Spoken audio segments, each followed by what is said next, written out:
एक गांव में एक पहाड़ी पर एक साधु बहुत सालों से तप कर रहे थे। कितनी भी मुश्किलें आती हैं, वो अपना तप नहीं छोड़ते। एक दिन पहाड़ियों के पीछे से एक बड़ा बाज गुजर रहा था। बाज बहुत अच्छा था और सबकी मदद करता था। वो कभी किसी पक्षी को परेशान नहीं करता था और किसी को अपनी भूख मिटाने के लिए नहीं खाता था। वो जंगलों के ऊपर से गुजर रहा था, तभी उसे कुछ जाप की आवाजें आती हैं। बाज देखने चला जाता है। तभी अचानक उसकी नजर एक सांप पर पड़ती है जो साधु को खाने वाला होता है। साधु को बचाने के लिए बाज सांप को हटाने के लिए जाता है और जैसे ही वो सांप को हटाता है, बाज साधु के ऊपर गिर जाता है, जिससे साधु की सालों की तपस्या भंग हो जाती है। ये सब देख साधु को बहुत गुस्सा आता है और वो बाज को मार देता है। बाज के मरते ही सारे पक्षी इकट्ठा हो जाते हैं। बाज भाई जैसे भी थे, हमारे दोस्त थे। उन्होंने हमें कभी परेशान नहीं किया और ना ही हमारे घर उजाड़े। फिर धीरे धीरे सारे जानवर शोक मनाकर वहां से चले जाते हैं। कुछ महीनों बाद साधु अपने घर जा रहा होता है कि तभी उसके ऊपर से एक बड़े पक्षी की छांव गुजरती है और कुछ डरावनी आवाजें सुनाई आती है। अरे, ये कैसी आवाजें थीं? और ये इतनी बड़ी परछाई किसकी हो सकती है? यहाँ वहाँ देखने के बाद जब साधु को कुछ नजर नहीं आता तो साधु फिर अपने रास्ते पर चल पड़ता है। कुछ देर बाद साधु एक नदी के किनारे पहुंच जाता है और नहाने के लिए उसके अंदर घुसता है। तभी फिर एक बड़े विशाल पक्षी की छांव साधु के ऊपर से गुजरती है और वहीं भूतिया डरावनी आवाजें सुनाई देती हैं। कहाँ भागेगा मुझसे बचकर? अपनी विद्या पर बहुत घमंड है ना तुझे? तो चल पता लगा के बता कि मैं कौन हूँ। मौका दे रहा हूँ तुझे। खुद को बचा सकता है तो बचा ले, वरना सारा तप विद्या शक्ति यहीं पर धरी की धरी रह जाएगी। अरे, ये क्या हो रहा है? कैसी आवाजें हैं ये? कोई दिखाई तो नहीं दे रहा यहाँ पर। आवाजें कहाँ से आ रही हैं? चलो जल्दी से यहाँ से निकलता हूँ, इससे पहले मेरे साथ कोई अनहोनी हो जाए। साधु फटाफट जंगल की ओर बढ़ता है। वो जंगल से गुजर रहा था, तभी एक बंदर उसके कमंडल को गिरा देता है, जिससे कमंडल का जल गिर जाता है। जैसे ही साधु से श्राप देने की सोचता है, बंदर भाग जाता है। साधु जैसे तैसे अपनी जान बचाकर वहां से भाग जाता है। फिर अगली सुबह साधु नदी में नहाने जाते हैं। साधु नदी में डुबकी मारते ही है कि तभी एक भूतिया बाज उनके ऊपर बैठ जाता है और उन्हें नदी के अंदर ढकेलता है। साधु पानी में सांस नहीं ले पाते और छटपटाने लगते हैं। फिर अचानक उन्हें धक्का लगना बंद हो जाता है और वो भड़भड़ा के मुंह पानी से बाहर निकालते हैं, पर वहां उन्हें कोई नहीं दिखाई देता। साधु बहुत डर जाते हैं और कांपने लगते हैं। अरे, ये मेरे साथ क्या हो रहा है? आखिर वो कौन था जो मेरे ऊपर आके बैठा और मुझे अंदर धकेल रहा था? अरे, मेरे वस्त्र भी गायब है यहाँ से। कौन कर रहा है ये सब? मुझे तो कुछ समझ नहीं आ रहा। इसका कुछ तो उपाय करना पड़ेगा, ऐसे नहीं चलेगा अब।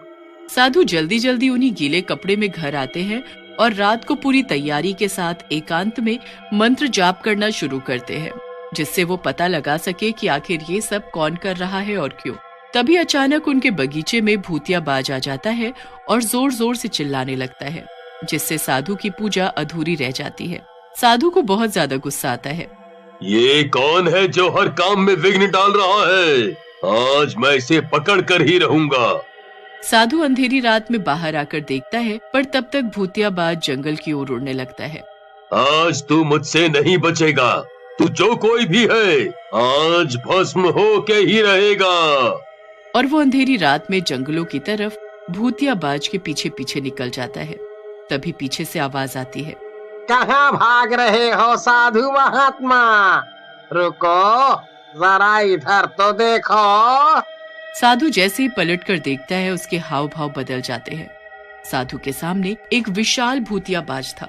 साधु डर के मारे भागने लगते हैं कि तभी भूतिया बाज साधु के आगे एक पेड़ गिरा देता है, जिससे साधु गिर जाते हैं।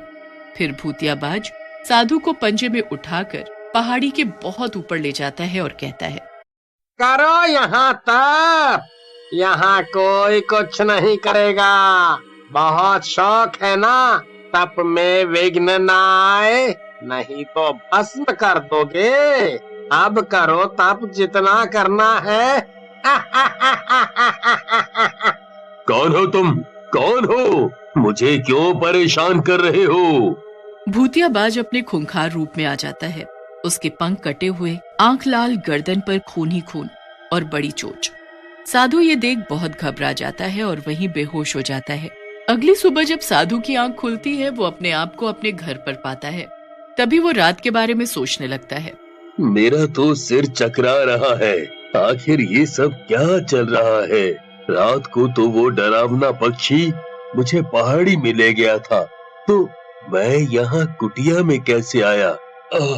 मेरी तो कुछ समझ में नहीं आ रहा। साधु ये सब सोच ही रहा होता है कि तभी गांव में हल्ला मच जाता है। सब यहाँ वहाँ भाग रहे होते हैं। एक आदमी साधु के पास आया और कहता है, साधु जी भागिए, एक विशाल बाज हम सबको मारने आया है। भागिए आप भी, वरना आप भी उसका शिकार बन जाएंगे। ये तो वही विशाल भूतिया बाज है जो मुझे कल रात जंगल से जंगल में उठाकर पहाड़ी पर ले गया था। साधु ये सब मन में बोल रहे होते हैं कि तभी विशाल भूतिया बाज पूरे गांव में तबाही मचा देता है। रोड पर आग लग जाती है। विशाल बाज आदमियों को चंगुल में उठाता और पहाड़ी पर छोड़ आता। भूतिया बाज का आतंक पूरे गांव में फैल रहा था। वो हर रोज आता और लोगों को उठाकर पहाड़ी पर छोड़ देता। फिर भूतिया बाज लोगों के खेत जलाने लगा। जब कुछ नहीं बचा तो भूतिया बाज अब लोगों के पालतू जानवर को उठाकर ले जाने लगा। किसी की गाय तो किसी की भैंस, मुर्गी। उसका आतंक यहीं नहीं रुका। उसने साधु के पूरे घर में आग लगा दी। ये सब देख साधु बहुत घबरा जाता है। इससे पहले कि भूतिया बाज साधु को पकड़ता, साधु अपने चारों ओर एक पवित्र रेखा बना लेते हैं। भूतिया बाज साधु तो उठाने आता है, पर बहुत कोशिशों के बाद भी रेखा के अंदर नहीं जा पाता। उसे बहुत गुस्सा आता है और वो तोड़ फोड़ मचाकर वहां से चला जाता है। शुक्र है मैं तो बच गया, पर इन लोगों को बचाने का भी कुछ उपाय करना पड़ेगा। फिर वो अपनी शक्तियों से एक अनोखा भस्म तैयार करता है और हाथ में टोकरी लेकर पहाड़ी की तरफ चलने लगता है लोगों को बचाने के लिए। जैसे ही भूतिया बाज को इस बात की भनक लगती है, वो साधु के रास्ते में बहुत सारे सांप छोड़ देता है। ये सब देख साधु के पांव लड़खड़ा जाते हैं, पर साधु जैसे तैसे बच के आगे बढ़ते हैं। तभी उनके आगे कुछ हाथी आ जाते हैं जो उन्हें आगे बढ़ने से रोकते हैं। अपने आप को बचाने के चक्कर में साधु के हाथ से कमंडल और टोकरी गिर जाती है और वो शक्तिशाली भस्म भी वहीं बिखर जाती है। तभी भूतिया बाज सामने आता है और एक ही झटके में भूतिया बाज साधु को उठाकर पहाड़ी पर उसी जगह पर ले जाता है जहां साधु तप करता था। तुम मुझे ले आए हो तो अब इन लोगों को छोड़ दो, उन्हें जाने दो, उनका परिवार है। इतना तो मैं समझ गया हूँ कि तुम्हारी दुश्मनी मुझसे है, पर आखिर तुम मेरे पीछे क्यों पड़े हो? क्या चाहते हो मुझसे? और मैंने क्या बिगाड़ा है तुम्हारा? बाज की लाल आंखें हो जाती हैं और वो बहुत गुस्से में आ जाता है। साधु, याद करो वो दिन जब तुमने किसी मासूम की जान ली थी। मैंने किसी की जान नहीं ली, और मैं किसी को क्यों मारूंगा? भूतिया बाज जोर जोर से हंसता है और गुस्से में साधु को ऊपर तक उठा लेता है और आसमान में जाकर कहता है, बोल, छोड़ दूं यहीं से? अगर नहीं तो सच बोलो। साधु कुछ नहीं बोलता और चिल्लाता है। तभी साधु की चिड़िया उसके पास आती है और कहती है, साधु महाराज, याद करो जब तुमने हमारे दोस्त बाज की जान ली थी। वो तुम्हारे भले के लिए आया था उस दिन, और तुमने उसी की जान ले ली। तभी बाज उसे आसमान में ही छोड़ देता है, जिससे साधु नीचे गिरने लगता है और साधु जोर जोर से चिल्लाता है। तभी गांव का एक पालतू हाथी अपनी सूंड से साधु को बचा लेता है और हाथी उसे सारी बात बताता है। साधु सच्चाई जानकर बहुत दुखी होता है और बाज से माफी मांगता है। मैं वादा करता हूँ कि अब मैं किसी को भी गुस्से में नहीं मारूंगा। पहले पूरा सच जानूंगा और तब कुछ कदम उठाऊंगा। मुझे माफ कर दो, मुझे माफ कर दो। और फिर साधु पूजा करके भूतिया बाज की आत्मा को मुक्त कर देता है और उसे शांति मिल जाती है।